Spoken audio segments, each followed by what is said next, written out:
All right, this is part 3 of our reading of Jill Biden's dissertation. Is it a good dissertation? No, it's pretty bad. Now, does that necessarily mean that she doesn't get to be called doctor? That's something we'll talk about when we get done. So again, this is part 3. She doesn't know how to write a technical paper. She doesn't know when to quote, how to quote, when to cite, or anything. So we've been talking a lot about that. And also, she just tends to rely a lot on marketing shtick. She pulls marketing materials from the college and tries to treat those statements as if they're fact. We're going to find out here that that can lead to some serious problems. So let's go ahead and get started. Hello out there. I am trying to get through. With his powerful brainwaves cradled in the warmth of reasoning, it's time for Johnny Walker Dredd to straighten you out on a thing or two. Emanating all the way from exciting Las Vegas, Oklahoma, it's the Johnny Walker Dredd Show. All right, it begins. Community colleges offer a myriad of support through tutors, computer remedial programs, reading specialists, and mentoring. And let me just go ahead and give out a tip to everybody. It's not a myriad of support. She meant to say community colleges offer myriad support. She has a degree in English. There's no excuse for her to make that mistake. All right, let's continue. For this student, though, remediation is not always the answer. The hard truth for this student is that he or she cannot intellectually compete at the college level. If you've been watching this series, you know where the problem is. Let's go back. It states here, the open door policy at Delaware Tech ensures that all students can pursue the American dream of attaining a college education. So let me repeat that. Earlier, she stated that Delaware Tech has this open door policy that ensures that all students can pursue the American dream of attaining a college education. Gee, where did she get that from? Marketing materials. Okay, later she says what? The hard truth for this student is that he or she cannot intellectually compete at the college level. Gee, there seems to be somewhat of a disconnect there. Again, that's what happens when you rely on marketing materials for information. Okay, let's skip on down. She states, for example, adult students may not realize that they have physical problems such as ADHD. Wait, when did ADHD become a physical problem? I always thought that that was an issue with mental health. Who would have thought? The teacher, in effect, is often the first one to notice that the student is inattentive or squinting or asking a question about material that has just been discussed. Okay, I've taught many courses. I've certainly had many students that squinted or were inattentive or, asked what we would call stupid questions because we've already discussed it. No big deal, right? She says, it then becomes the responsibility of the instructor to direct a student to the school psychologist or nurse. Really? A student's inattention is cause to send that student to the nurse or psychologist? Jeez. I wonder how many students she sends to the school psychologist every semester. None. She doesn't do this herself. You can bank on it. Who out there really thinks that Jill Biden teaching a course at the college level, she teaches at a community college, how many of you think that every time that she sees a student that's inattentive or squinting, that she sends that student to the school nurse? I would bet that she has probably never sent anybody to the school nurse or the school psychologist. That's not probable cause for taking action like that. It would have to be something a little more serious. All right, Today, developmental education remains a large part of the curriculum to the community college. Sure. No other post-secondary institution offers as much remediation of basic skills in both math and English. I would like her to cite her source for that. The CPT, College Placement Test at Delaware Tech, seeks to place students at the appropriate levels to ensure success, be careful, rather than to build in failure. All right, come on, knock it off, Jill. That's annoying. The community college is not building in failure. As she goes on to say, yet research has continually demonstrated that developmental education students do as well as, if not better, than non-developmental students in college-level courses. Okay, I have an issue with the whole do as well as, if not better. If they do better, just say they do better. Okay, well, whatever the case, I'm not going to worry about that one. But let's go ahead and take a look at what this research actually shows. And keep in mind, the claim is that if a student is placed in a developmental course, in other words, they're lacking English skills, and so they take remedial English. See, you can't use the word remedial anymore. It has to be developmental, say. So they're placed in this developmental English class. And her claim is that the students that are placed in these classes typically do better than those that do not. Is that true? Well, she's citing McCabe and Day for this, and we're going to go and take a look at it.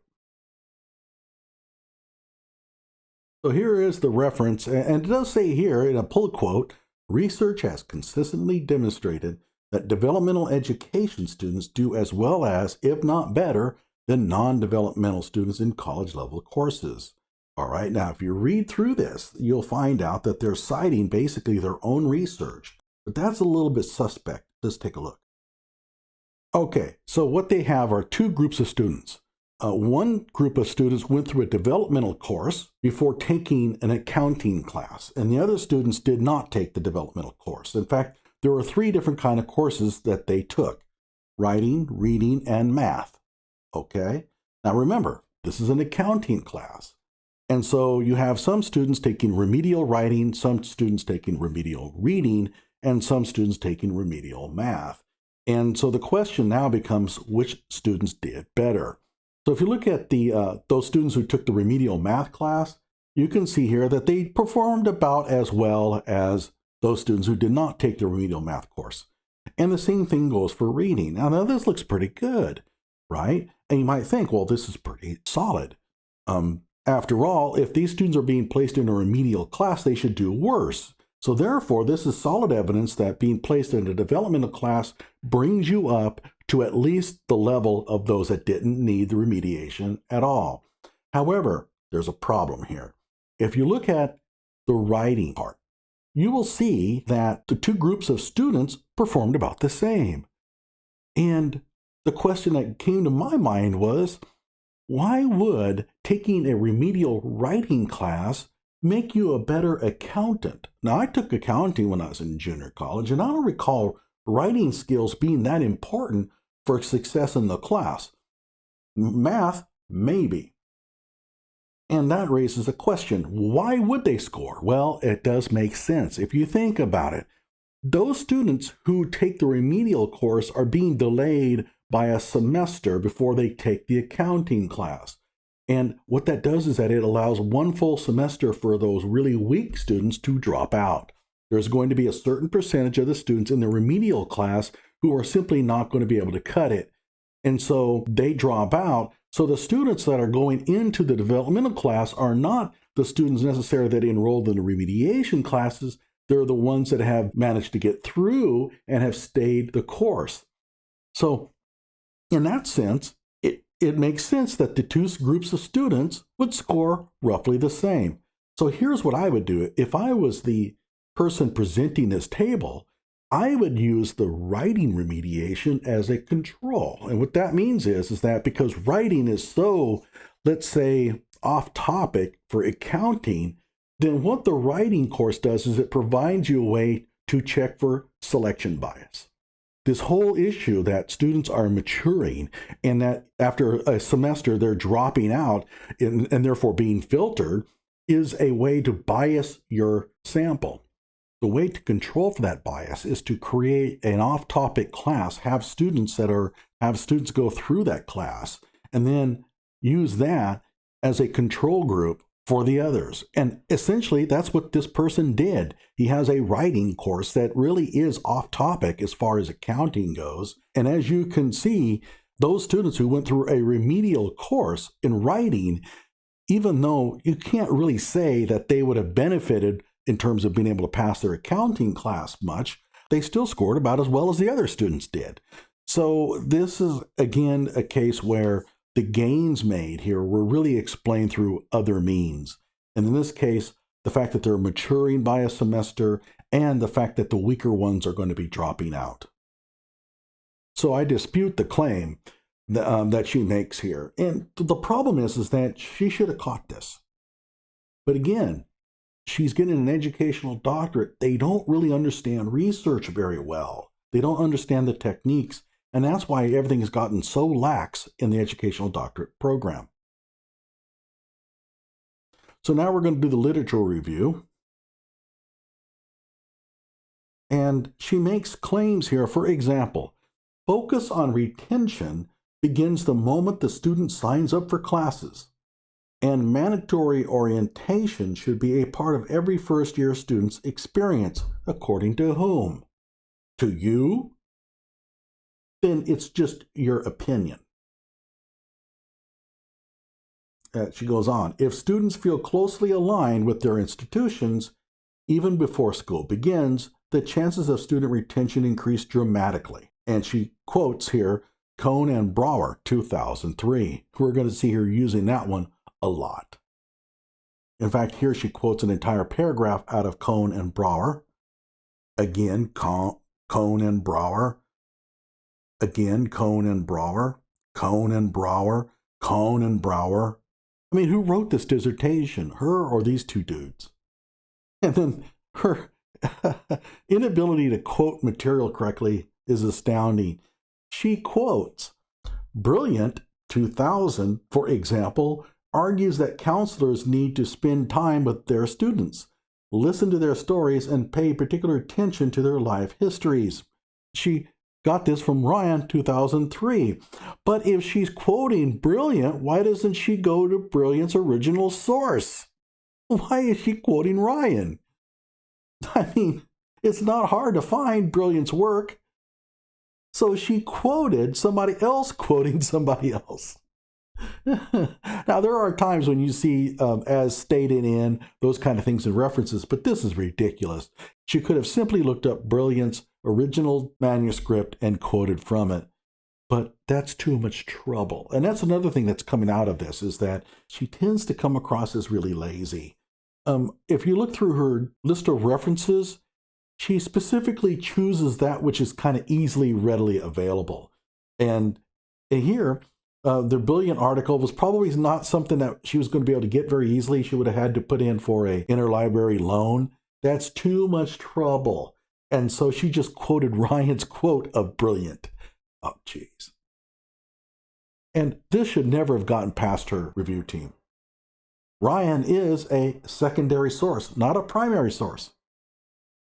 I'll skip on down a ways here. Look at this sentence. A lack of English as a second language, ESL, support could also hinder student success. Sure. Where's the citation for that? That's a claim. Gotta justify it. As it stands, it's just this statement she throws in there that doesn't lead to anything. What about this lack of ESL? Tell us a little bit about that. She just puts this sentence in there. A lack of English as a second language support could also hinder student success. Yeah, what about it? Okay. All right, let's just read this paragraph. Good advisement and peer faculty mentoring are positive strategies for helping the community college student. Yet one of the most important tools for achieving success is a solid foundation of the basic skills. Gee, no shit. I can't believe that. What a revelation. Oh my God. Okay, let's read on. Underprepared students must seek to develop or practice study skills. Skill development, like any other kind of deep learning, takes time and practice. Ah, no shit. I thought that skill development was something that you just got right away. And of course, she's quoting somebody else. They should never have said anything so stupid. Skill development, like any other kind of deep learning. Well, skill development is not deep learning necessarily, by the way, assholes. Takes time and practice. Oh my gosh, yeah. I am so glad she wrote this dissertation so that we could learn these things. It goes on. Many of the first-year college students are lacking basic skills and effective learning strategies. No, come on. I can't believe you're saying these absurdities. Oh my God. I mean, first-year college students, they don't have basic skills and learning strategies down yet? Oh, this is the type of vacuous crap that fills her dissertation. It's all a bunch of empty statements that, yeah, okay, they're true, but they don't lead to anything because they're not profound enough. Let's read on. Often, students are placed into study skills courses, but they have difficulty in transferring their knowledge to subject area courses. Don't say often. When you put often in front of a sentence, it pretty much makes the rest of the sentence always true. What does often mean? 1 out of every 10? 1 out of every 1,000? I mean, if you're going to do this research, find out what percentage are placed into study skills courses but have difficulty transferring their knowledge. It's out there. Do a literature search. This is supposed to be a section on literature review. But all it is just her going through the literature, finding little nuggets here, and then pasting them into her document. For example, students may be taught how to find a main idea, but when reading a psychology textbook, they fail to grasp the main ideas of paragraphs or chapters. Yeah, we know, Jill. As a result, institutions are increasingly turning to what is referred to as integrated academic achievement. And there was no point in quoting institutions are increasingly turning to. Again, you only direct quote that which you want to preserve the exact phrasing for a real reason. I mean, she could have left the quotes off. As a result, institutions are increasingly turning to what is referred to as, quote, integrated academic achievement. She's citing the source there. Just terrible. Students who have a lack of academic preparation, in other words, students who are not academically prepared, don't write things like have a lack of. That's crap. Students who are not academically prepared should be taught how to apply study skills to all major subject areas, not just English. Yeah, okay. Who's going to disagree with that? And of course, at no point does she tell us how to incorporate these study skills into the curriculum. And guess what? A lot of college PhDs still haven't figured that out. Of course, the success of all such programs ultimately hinges upon the skills of the instructors who teach at-risk students. Yeah, I would think that the skill of the instructor does have an impact on how well the students do. And not all content area teachers are willing to teach skills that they assume college students should already possess. Okay, now I'm going to get a little pissed off here at you, Jill. You're teaching community college, right? Okay, you can't write for shit. And I can guarantee you, and I will put money up against anybody out there, anybody, I will guarantee you that she does not know how to teach writing. Very few English professors do. Oh, sure, they'll assign writing and then they'll mark it up. They'll tell the student what they did wrong, but not very many English professors or any professors know how to teach students how to write. She's no different. And yet here she is boasting that, well, the real problem is that our community colleges don't focus on these basic skills. Yeah, I know, you don't. You can't even write yourself. And I understand that you don't have to necessarily be great at X to be able to teach X. But in this case here, it's pretty clear that you don't understand technical writing. Therefore, you're not going to be able to teach other students how to cite and all those other skills that go along with good writing. I just want to know when English professors are going to get off their dead asses and start to teach students how to write and quit blaming the previous year's instructors. Oh, gee. Oh. Those of you that still think, oh, I think that she's doing fine, listen to this one.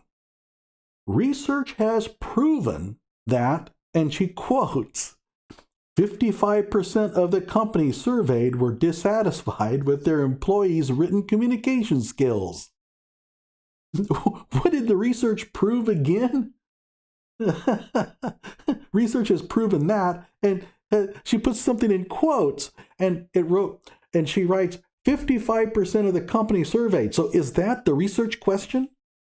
I mean, look, if you want to say that companies are dissatisfied with their employees' written communication skills, then you write, research has proven, and by the way, you do not write under any circumstances, research has proven. Research cannot prove. It can only provide evidence. Okay, so research has shown, okay, I will go along with that. Research has shown that companies are dissatisfied with their employees' written communication skills. That would be appropriate. You don't write, research has proven that 55% of the companies surveyed. Oh boy, that's bad. Okay.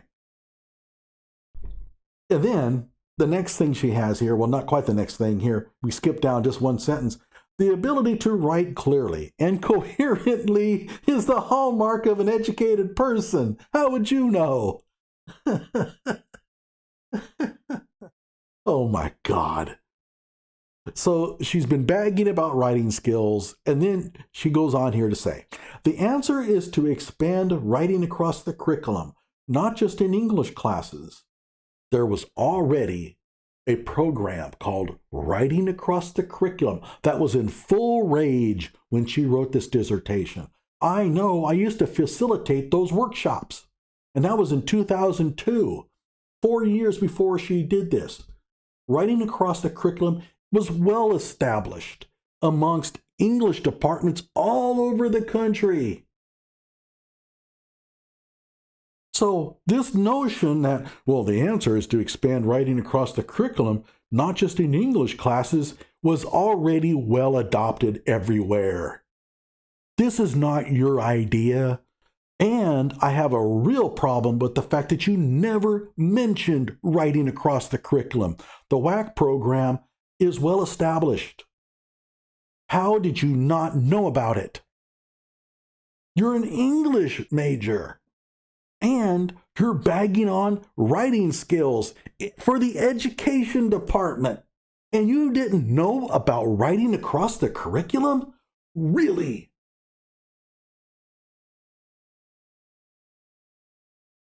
Teachers, instructors, and professors, by the way, I don't know about you, but she doesn't use the Oxford comma, which is really strange for an English major, but okay. Teachers, instructors, and professors at the high school and community college levels need to use more essay tests instead of the Scantron test format. I agree, but you're not the authority to make those kind of declarations, especially in a section titled Literature Review. These kind of statements belong in conclusions or discussions, where it's very clear that you're now shooting your mouth off on your own opinions. If they don't belong in the literature review section. The literature review section is to establish what is being said now. Here is the state of the knowledge base. It is not a place for you to go and start inserting your own opinions on what people should do. Faculty and the Writing Center can assist and offer support, but the entire faculty has to acknowledge the value of good writing and incorporate good writing practices and expectations into their curricula. There's nothing necessarily wrong with these sentiments. I tend to agree with her. However, again, it doesn't belong in this section, And 2, she is not the authority to make these declarations. Keep in mind, she's only a graduate student at this point. Now, are you ready for something? Are you ready for this? Let's read the next sentence. It states, effective writing and communication has major importance not only in academic arena, but more importantly in the workplace. Let's read it again. Effective writing and communication has major importance. Not only in academic arena, but more importantly in the workplace.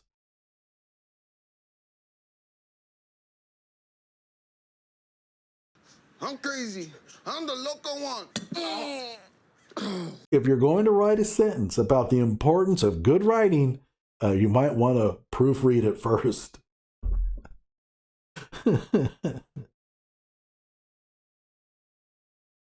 And by the way, this is an important point I want to make about this. Typically, you write your dissertation and you hand it to your committee members about 2 weeks prior to your defense. I don't even know if she had to, I don't believe she even had to defend this. I would really be shocked if she even had to defend her dissertation, but maybe she did. But whatever the case, you hand it to them and they're supposed to read it. They're supposed to go through it and find issues with the dissertation to kind of shore it up, make it better. There's no way that 3 committee members, by the way, it's typically 5 for a PhD, but doctoral dissertations often only have 3. Why? Lazy. But whatever, also less chance of finding mistakes, but whatever the case, how did her committee miss that? And I'll tell you, they didn't read it. They didn't read her dissertation. She is the wife of Joe Biden, the most powerful politician in the state. She wants her EDD. She hands him this dissertation, and they're going to put out a lot of work to do what? Get Joe Biden mad at him? No way. They basically took it. They said, hey, yeah, this looks great. I'll get back to you. And they just handed her the EDD. None of the people on her advisory committee read her doctorate. I'm pretty convinced of it. They couldn't have missed this. Well, maybe they're stupid. Okay, we scroll on down here. This is the minor point. The University of Kansas, for example, sought to find connections for minority students through Hawk, a student retention program named after the Jayhawks basketball team. I don't know if you know this, Jill, but the University of Kansas, the entire mascot for the entire university is the Jayhawk, not just the basketball team, but whatever. That's minor. Okay, so that's enough for the day. The next time we're going to wrap it up by looking at our methodology, and oh yeah, it's got problems too. Like my video, subscribe to my channel.